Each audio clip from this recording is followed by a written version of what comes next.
Guys, कैसे हैं आप। तो आज एक और नई वीडियो लेकर के आया हूँ। जस्ट ये फ़ोन खुला है, इसको चेक किया है तो इसमें आया है नेटवर्क का प्रॉब्लम।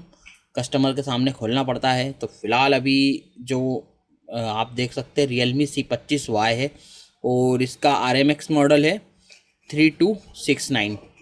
तो गाइस, इसमें जो प्रॉब्लम आ रहा है वो प्रॉब्लम आ रहा है नेटवर्क से संबंध। अब नेटवर्क तो थोड़ा बहुत छिड़ा हुआ है, तो अब हम स्टेप बाय स्टेप इस पर काम करेंगे। तो सबसे पहले तो आपको चेक किस तरह से करना है, IMEI नंबर चेक करना है, बेसबैंड चेक करना है, ये बिल्कुल इसमें ठीक है। फिर उसके बाद आप सिम चेक करें, सिम इंसर्ट हो रहा है नहीं हो रहा है। फिलहाल इंसर्ट हो रहा है लेकिन इसमें सिम में नेटवर्क नहीं आ रहा है। अब नेटवर्क को चेक करने के तरीके कुछ मोबाइलों के अलग है। अधिकतर मोबाइल में हमको जो मिलता है नो नेटवर्क नो सर्विस, जो प्रॉब्लम आती है तो उसके अकॉर्डिंग हम देखते हैं। तो इसमें दोस्तों बेसिकली इस SPD CPU लगा हुआ है। हम अभी इसको खोलेंगे और इसके आगे का हम सर्किट भी देखेंगे। इसमें जो सपोर्ट है SPD का है, और SPD का जो नेटवर्क का सेक्शन होता है वो बिल्कुल मीडियाटेक क्वालकॉम से अलग होता है। तो मैं आपको बेसिकली थोड़ा थोड़ा जो है बताने की कोशिश करूँगा और आप समझिएगा।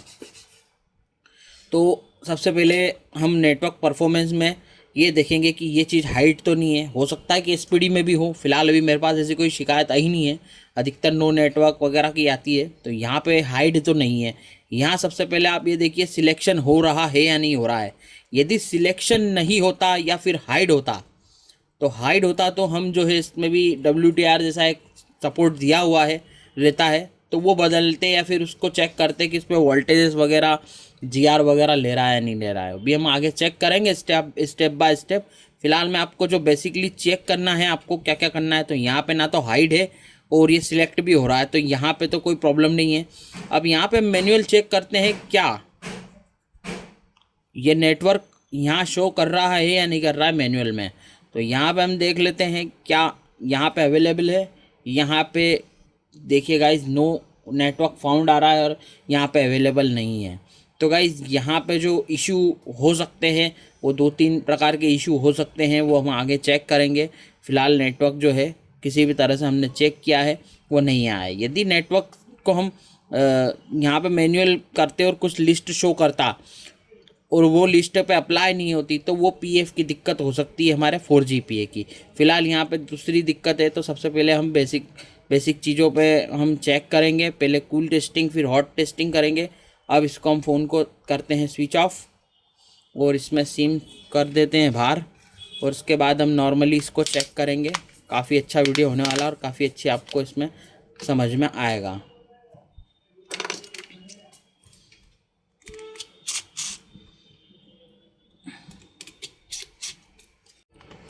तो ये देख सकते हैं थोड़ा बहुत छेड़छाड़ किया गया है। यहाँ पे देख सकते हैं पेस्ट वगैरह लगा है।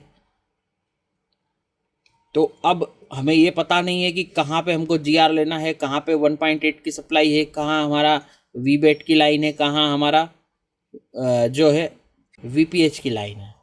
तो हमको स्टेप बाय स्टेप चेक करने के लिए इसका सॉल्यूशन देखना पड़ेगा। इसमें IC कौन सी लगी ये भी मैं आपको बताऊंगा। तो सब स्टेप बाय स्टेप मैं आपको बताते जाता हूँ। तो चलिए हम हार्डवेयर सॉल्यूशन पे देख लेते हैं। तो गाइज ये है इसका हार्डवेयर सॉल्यूशन। यहाँ पे देख लीजिए 25 का Y25 का। तो अब हम समझते हैं, यहाँ पे सबसे पहले आता है हमारा वोल्टेज का। तो यहाँ पे जो इम्पोर्टेंट लाइन है आप वो देखिए, जो 4GPA में जा रही है 1.85 वोल्ट जा रहे हैं। यहाँ से देखिए 2 कैपेसिटर के थ्रू यहाँ पर जा रहे हैं, और VPH पावर यहाँ पर जा रहा है। जो बैटरी का हमको जो जितना बैटरी चार्ज है उतना ही यहाँ पे VPH भी मिलेगा। ठीक है, तो ये लाइन क्लियर हो गई। फिर उसके बाद ये कुछ जो ये भी एक जो लाइन है VDD WPA, तो ये एक्टिव होती कॉलिंग के समय, जब कॉल करते हैं तब। और एक चेक कर लेते हैं हम। यहाँ पे देखिए 2GPA में भी 1.85 की सप्लाई जा रही है, और जो नीचे हमारे 4GPA को मिली हुई है वही लाइन इसमें भी जा रही है। तो ये भी VPH का है, तो ये भी आप चेक करें। VBAT बराबर ही है, कोई बात नहीं है यहाँ पे। यदि एक चीज़ यदि इस पे सप्लाई नहीं मिलती, तो आपस में जंप से भी आप 3 जो भी बैटरी का वोल्ट है उसको आप इस 4GPA पे दे सकते हैं, और 4GPA से इस पे भी दे सकते यदि नहीं मिले तो ये भी एक्टिवेट हो जाएंगे यदि इनमें प्रॉब्लम हो तो हम आगे चेक करेंगे वो। अब हम आते हैं हमारी ये जो है आईसी पे, जो कि नेटवर्क को पूरा WTR टाइप ही है इसका भी काम। तो सबसे पहले हम देख लेते हैं, देखिए VDD-RF 1.8, ये देखिए यहाँ पे इसका ध्यान रखना। VDD-RF ये RF के लिए ये जो आती है, ये कहाँ से आती है देख सकते हैं आप, यहाँ से। आईसी के लिए ये अलग चीज़ है। 1.2 की भी इसमें सप्लाई आती है, वो भी मैं आपको चेक कराऊंगा। ये सारी जो आती है ये कॉइल से आती है। देखिए यहाँ पे VDD के नाम से आ रही है, ये RF के नाम से, ये कॉइल से होती हुई आ रही है। तो ये इस चीज़ का आपको ध्यान रखना है। तो 1.85 यहाँ पे हमको मिलेंगे। देखो ये जूम कर देता हूँ मैं आपको, ये देखिए। तो अब हम जो एक सप्लाई हमारी हो गई, दूसरी सप्लाई जो VDD में MEM है, ये वाली सप्लाई के बारे में भी यहाँ पे वोल्ट नहीं लिखा, इसमें वोल्ट आता है यहाँ पे, वो हम आगे चेक करेंगे, मैं आपको चेक भी करवाऊंगा। तो ये भी इंपॉर्टेंट लाइन है। यहाँ 1.23 वोल्ट के समथिंग यहाँ पे आते हैं, पर यहाँ पे मेंशन नहीं किया गया है। तो और ये जो जुड़ी है ये कॉइल से जुड़ी है और यहाँ पे वोल्टेज आता ही आता है। और दूसरा अब यहाँ देख लेते हैं, ये जो सप्लाई है इसमें करीबन 3 से लेकर 4 वोल्ट, मतलब 4 तरह से वोल्ट जब तक नहीं मिलेंगे तब तक ये आईसी एक्टिवेट नहीं होती है। अब यहाँ पे हम समझ लेते हैं VDD-RF 1.25 वोल्ट, ये बहुत इंपॉर्टेंट वोल्ट भी होते हैं। यदि नहीं आते तो इसका भी हम आगे सॉल्यूशन बता देंगे। अपन सबसे पहले जो है इन चीज़ों में चेक करेंगे। यहाँ आप देखिए VDD-RF 1.8 यहाँ पे कैपेसिटर से भी कनेक्ट है। तो इस आईसी को इतनी रिक्वायरमेंट चाहिए रहती तब जाके आईसी एक्टिवेट होती, क्योंकि सभी के काम अलग अलग होते हैं। तो ये बिल्कुल सिंपल सा इसमें सर्किट है जो वोल्ट के जरूरी, बाकी ऐसा कुछ ज़्यादा इसमें है नहीं होता तो हम इसका कुछ ना कुछ स्कीमेटिक ढूंढेंगे। स्कीमेटिक तो इसका है नहीं, तो ये इतना सा सॉल्यूशन है, देख सकते हैं आप। और मैं इसकी कटिंग अलग से काट के कर दूंगा। तो हमने जो हार्डवेयर सॉल्यूशन देखा है गाइस, तो ये जो है ये एक WTR जैसा ही काम करती है, ये भी आईसी सेम है। तो ये SPD है। अक्सर इसके क्या है कि फॉल्ट हम यदि सर्च करते हैं तो मिलते भी नहीं हैं, क्योंकि इस पर ज़्यादा इतना काम डिटेल से लोग बताते नहीं हैं। तो यहाँ पे मैंने लिख दिया है जो आईसी का नंबर है 3595D, ठीक है। और यहाँ पे जो 2GPA और 4G 3GPA इसकी रिक्वायरमेंट सेम है जैसे कि हार्डवेयर सॉल्यूशन में दिया है। यहाँ पे थोड़े से जो वोल्ट की रिक्वायरमेंट इसकी होती है वो 3-4 जगह से पूरी होती है, तो इसलिए थोड़ा सा इसका स्ट्रक्चर भी अलग है और इसका फंक्शनिंग भी अलग है। और डिटेल में यदि आपको इसके बारे में आईसी के बारे में पता करना है तो आप इसकी जो है गूगल पे डाल करके इसकी बहुत सारी PDF मिल जाएगी, जिससे आपको रिक्वायरमेंट इसकी पता चल जाएगी। फिलहाल देखिए सबसे बड़ी दिक्कत ये आती है कि छिड़े हुए मोबाइलों में हमको ये समझ में नहीं आता है कि ये बदले। तो वो जो मैंने आपको शुरू में बताया वो उसी चीज़ से रिलेटेड है। यदि हाइड हो जाते नेटवर्क तो हम इसको देख लेते बदल के। यदि हमारे सिलेक्शन में दिक्कत आती है, नेटवर्क के सिलेक्शन दिखाते, तो हम इन दोनों पे काम करके देखना पड़ता हमको। फ़िलहाल 4GPA यदि वो ख़राब रहता तो हमको जो जियो की वोल्टी सर्विस है इससे नहीं मिलती। तो 2GPA तक काम करता है जब इसके आइडिया और एयरटेल की सिम इस पर शो होने लग जाती है। 4GPA तभी काम करता है जब ये ओके होता है और इस पर वोल्टी इनेबल होता है। तो ये छोटी छोटी सी टिप्स है गाइस, अलग अलग मोबाइल की अलग अलग टिप्स हो सकती है, बेसिकली आपको बताने के लिए है। तो सबसे पहले हम इसकी कूल टेस्टिंग कर लेते हैं। तो सबसे पहले जो शुरुआत है वो हम किसी से भी कर सकते हैं। यहाँ पे भी जो रिक्वायरमेंट आएगी उसको भी ये रिक्वायरमेंट मिलना चाहिए, और यहाँ पे जो वोल्ट वाली रिक्वायरमेंट है इनको सबसे पहले चेक करेंगे। तो चलिए हम इसको पहले कूल टेस्टिंग बिना वोल्ट की टेस्टिंग कर लेते हैं। बैटरी कनेक्टर मैंने हटा दिया है और मैं मीटर लगा लेता हूँ और चेक करा देता हूँ आपको। तो मीटर को हमने डायोड रेंज में सेट कर लिया है। GR लेने के लिए जो रेड ड्रॉप है उसको ग्राउंड करना पड़ता है, और जहाँ जहाँ हमको वोल्ट की लाइनें हैं और कैपेसिटर्स हैं इन पे शॉर्टिंग भी होगी तो भी दिक्कत होगी। तो हम सबसे पहले जो है वोल्ट वाली जितनी भी चीज़ें हैं, तो यहाँ 1.8 आपने देखा है, तो यहाँ पे बिल्कुल GR आ रहा है, लेकिन थोड़ा सा 184 आ रहा है। मतलब यदि 3 या 2 से ऊपर होता तो समझ में आता। चलिए यहाँ चेक करेंगे क्या यहाँ वोल्ट आ रहा है या नहीं आ रहा है। हम जब इसकी हॉट टेस्टिंग करेंगे तब पता चल जाएगा। फिलहाल अभी यहाँ पे रीडिंग देख लेते हैं, ये नोट कर लेते हैं हम रीडिंग। और फिर उसके बाद यहाँ से ये जो छोटा सा डायोड है मैं आपको थोड़ा सा जूम करके बता देता हूँ। ये जो डायोड है, क्योंकि ये जो हमारा वी बैट और जो बैटरी का वोल्ट रहता है उसके बराबर ही काम करता है, तो यहाँ पे जा ही रहा है। तो यहाँ पे चेक कर लेंगे क्या यहाँ पे इसका जो है वोल्ट बराबर है, सॉरी जीआर। तो जीआर बिल्कुल ओके है, इसका कोई दिक्कत वाली बात नहीं है। आप देख सकते हैं जीआर बिल्कुल ठीक है। यहाँ पे कैपेसिटर है, ये भी कभी कभी शॉर्टिंग देता है, उसकी वजह से भी नेटवर्क गायब हो जाते हैं। तो देखिए यहाँ पे बिल्कुल ओके। ये जो यहाँ पे बड़ा कैपेसिटर है अक्सर ये शॉर्ट हो जाता है और हम पूरे फ़ोन में शॉर्टिंग ढूंढते हैं। तो आप कभी कभी जब आपका फ़ोन शॉर्टिंग हो जाए तो इसको ज़रूर चेक करें। तो देखिए कभी गर्म होता है और कभी गर्म नहीं भी होता है, इसके कारण फ़ोन बंद हो जाता है। तो ये भी आप नोट कर लें। तो ठीक है, यहाँ पे भी जीआर ओके है, यहाँ तो आ ही रहा है क्योंकि इससे कनेक्टेड। सबसे पहले जो 1.8 की सप्लाई यहाँ पे भी जाती है इस कैपेसिटर पे। तो देखिए यहाँ पे और यहाँ पे जो सेम रीडिंग आ रही है, इसका मतलब यहाँ पे सेम रीडिंग आ रहा है। तो ठीक है, इसको चेक करेंगे, ये नोट कर लेंगे। और उसके बाद यहाँ पे जीआर चेक करेंगे तो बिल्कुल ओके है। अब आते हैं हम हमारी WTR ही कह सकते हैं अभी, तो फिलहाल अभी हम इसको WTR बोल देते हैं, जो इसको जो सेम हमारे दूसरे फ़ोनों में रहती है। यहाँ पे देखेंगे कैपेसिटर पे तो यहाँ पे भी बिल्कुल बराबर आ रहा है। यहाँ पे 1.25 की जो है सप्लाई इस यहाँ पे आती है, यहाँ पे बिल्कुल ओके है। इन कैपेसिटर्स पे चेक करेंगे तो यहाँ पे भी बिल्कुल ओके। यहाँ पे जैसे कि मैंने बताया, और यहाँ पे 130 है। देखिए ये भी एक नोट करने वाली बात है कि यहाँ 130 है। खैर यहाँ पे इसलिए हो सकता है क्योंकि वो कॉइल से आने वाली चीज़ें हैं, और बक कॉइल जो रहती है वो आपको पता ही है कि अक्सर हमको शॉर्टिंग दिखती है, लेकिन वो शॉर्ट होती नहीं है। तो हम इसको नोट कर लेंगे, कोई बात नहीं। यहाँ पे और यहाँ पे इसका जो है सेम है। तो यहाँ पे देखिए इन जो कैपेसिटर्स हैं इनमें सेम है। तो छोटे छोटे कैपेसिटर जो वोल्ट को कैरी करते हैं उनको भी आप ज़रूर चेक करें एक बार शांति से। एक कैपेसिटर भी शॉर्ट हुआ ना तो आपका मतलब फ़ोन को गड़बड़ कर देगा। तो अभी फ़िलहाल यहाँ पे ऐसा तो कुछ मुझे दिखाई नहीं गाइस। तो हम जो है इसको फ़ोन को ऑन करते हैं और उसके बाद इसका हॉट टेस्टिंग ले लेते हैं। मैं फ़ोन को चालू करता हूँ, तो फ़ोन चालू होने देते हैं और इसमें हम सिम लगा देंगे, ताकि जो एक बक कॉइल होती है जो कि सिम लगने के बाद ही एक्टिवेट होती है, तो उसको एक्टिवेट करने के लिए हमको सिम लगाना पड़ेगी। तो यहाँ मैं सिम लगा लेता हूँ फ़ोन के अंदर और उसको थोड़ा सा चालू होने का थोड़ा सा वेट करते हैं। तो फ़ोन गाइस चालू हो गया है, इसको हम इसी तरह से चेक करेंगे। और अब आप जब हॉट टेस्टिंग करते हैं तो गाइस आपका इधर उधर हाथ हिलना नहीं चाहिए। यदि हिलता है तो गाइस आपको फिर क्या है पता है ना, कि फ़ोन बंद हो जाता है या फिर कुछ और इशू बनेंगे। तो मैं वोल्ट को इस पर चेक कर देता हूँ, वोल्टी मीटर के हिसाब से वोल्ट लेने के लिए। थोड़ा सा रोशनी आ रही है, इसकी वजह से दिक्कत होगी आपको।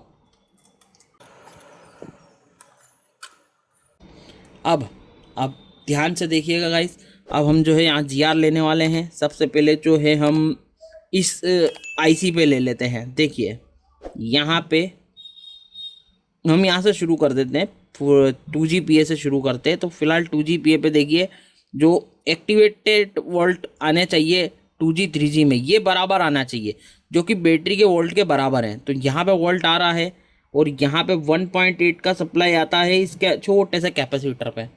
तो आप ये देखिए यहाँ पे आ रहा है या नहीं आ रहा है। यहाँ पे हम वोल्ट चेक करेंगे 1.8 इस छोटे से कैपेसिटर पे।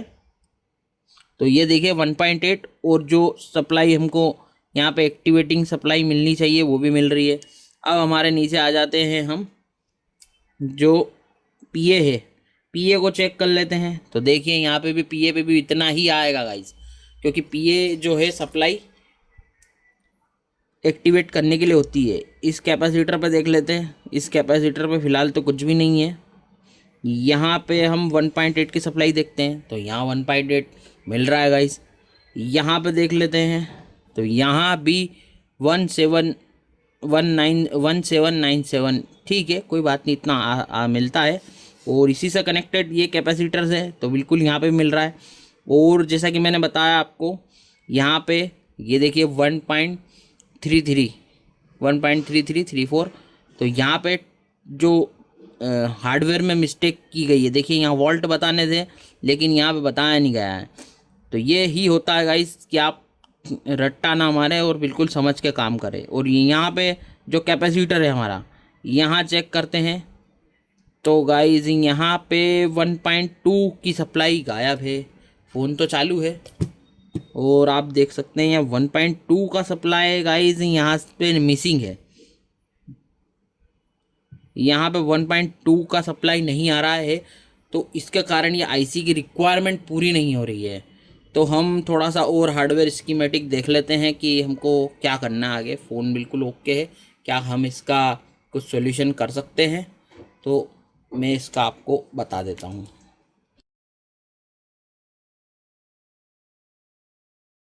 यहाँ पे एक प्रैक्टिकल करने वाले हैं हम। यहाँ पे एक प्रैक्टिकल करने वाले 1.8 की जो यहाँ से सप्लाई है वो यहाँ से देंगे। आप सोच रहे होंगे यहीं की यहीं क्यों नहीं दे सकते। तो गाइस होगा क्या कि यहाँ से हम यदि 1.8 की सप्लाई, देखिए दोनों आईसी में अलग अलग है जैसा मैंने आपको समझाया। तो हम यहाँ से 1.8 की सप्लाई यहाँ देने वाले हैं। 1.25 और 1.8 में 8 मतलब 80 में कोई बहुत बड़ा फ़र्क नहीं है गाइस, बहुत मिली वोल्ट का ही फ़र्क है। तो ये काम हम करके देखेंगे क्या हमारा काम बनता है या नहीं बनता है। नहीं तो फिर हम और कहीं से कुछ सप्लाई ले करके इसको देंगे। फ़िलहाल हम ये करके देखते हैं, क्योंकि कई सारे ऐसे केसेस में मैंने इस तरह से काम किया है और मेरा काम बन गया है। तो इसमें भी देखते हैं क्या हमारा काम बनता है या नहीं बनता है। तो इसमें हम जो है 1.8 लेकर के यहाँ पर देने वाले हैं।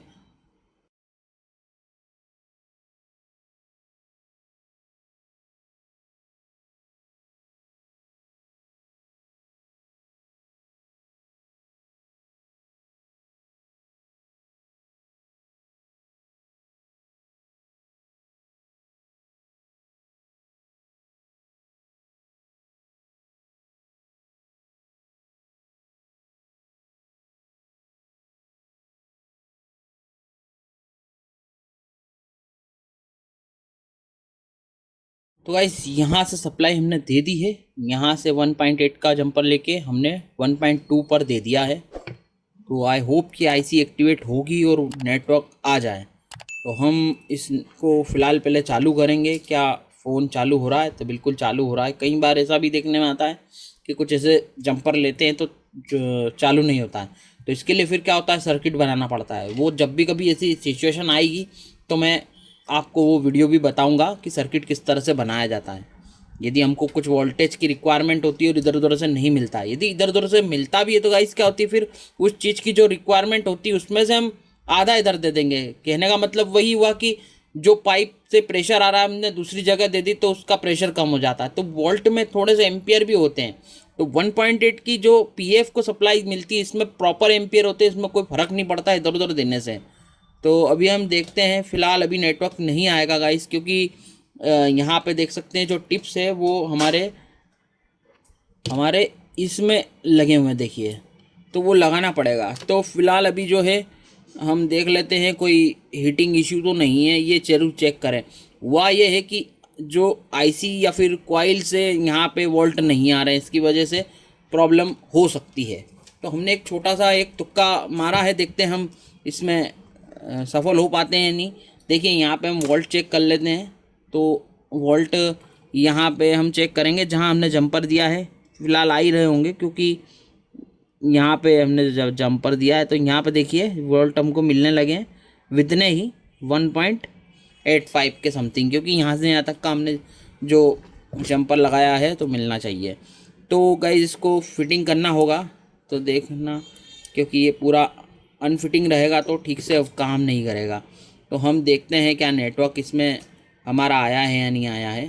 तो हम फ़िलहाल इसको जो है फ़ोन को बंद कर लेते हैं।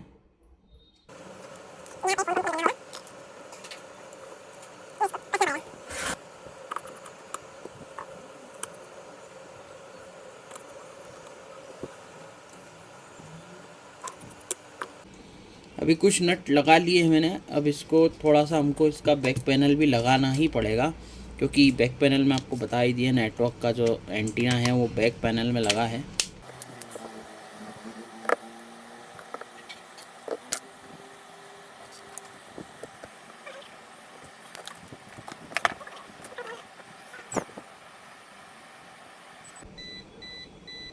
और देखिए गाइस इसमें नेटवर्क आ गया है, देखिए आप, और एलईडी वोल्टी मतलब एक्टिवेट हो चुका है। तो गाइस पे हम जो है चेक कर लेते हैं इसको।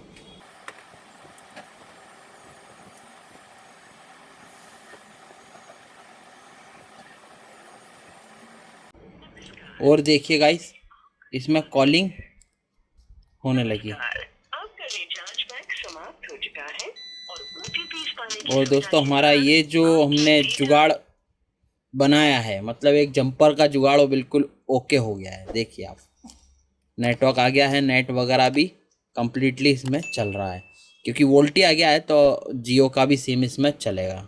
तो दोस्तों वीडियो कैसा लगा? फ़ोन में कोई किसी भी तरह की हीटिंग इशू नहीं है गाइस, कुछ भी हीटिंग इशू नहीं है, वो बिल्कुल वही हमने काम किया है और कुछ भी काम नहीं किया है।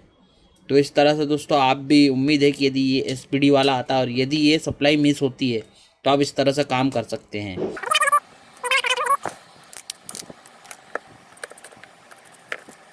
गाइस ये वही है जंपर, आप देख सकते हैं मैंने कोई काम नहीं किया है। मैं खोल के बताना का एक कारण ये है कि मैं आपके कुछ कन्फ्यूजन दूर कर दूँ। देखिए यदि बहुत ज़्यादा छिड़ा हुआ आता है तो आप सबसे पहले जो है, या तो सेम मोबाइल होगा तो हम IC वगैरह चेंज करके देखेंगे, लेकिन आप स्टेप बाय स्टेप चले जैसे कि हम पहले चले।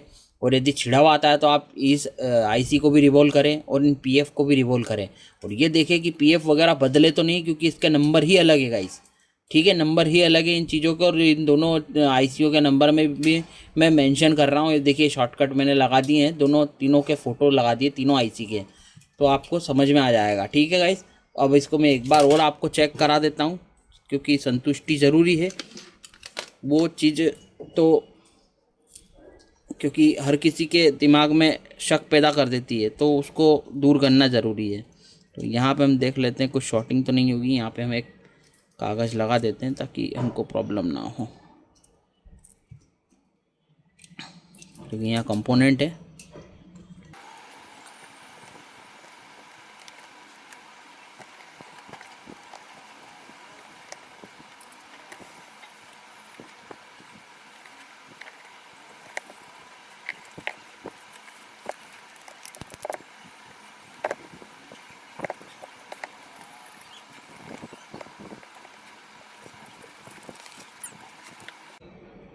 और ये देखिए गाइस, लगाते ही इसमें सिम, अब फ़ोन चालू होते ही नेटवर्क आ गया है।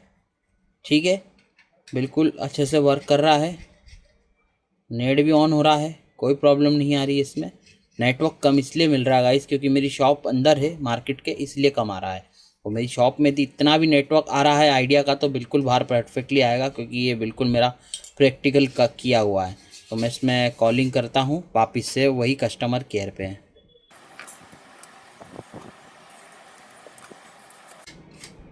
थोड़ा अभी हैंग चल रहा है, इसका नेट बंद कर देते हैं हम। और ये देखिए गाइस, आपका स्वागत है। फिर से कॉलिंग लग चुकी है। नमस्कार, आपका रिचार्ज पैक समाप्त हो चुका है। रिचार्ज नहीं है, नहीं तो मैं कॉलिंग भी करता है। ये देखें नेटवर्क भी बिल्कुल आ रहा है। SMS की सुविधाएं भी। तो दोस्तों कैसा लगा वीडियो बताना ज़रूर, देख के निकल मत जाइए, चैनल भी सब्सक्राइब कीजिए। इस तरह के फॉल्ट और पूरी कंप्लीट डिटेल तो आपको इंस्टीट्यूट वाले ही बता पाते हैं, लेकिन बाहर वाले नहीं बता पाएंगे। जो मैं बता रहा हूँ वो आपको कोई नहीं बताएगा। तो कृपया आपसे यही निवेदन है कि मेरा चैनल सब्सक्राइब करें, मुझे सपोर्ट करें। तो ठीक है दोस्तों, थैंक यू, मिलते हैं नेक्स्ट वीडियो में। Thank you.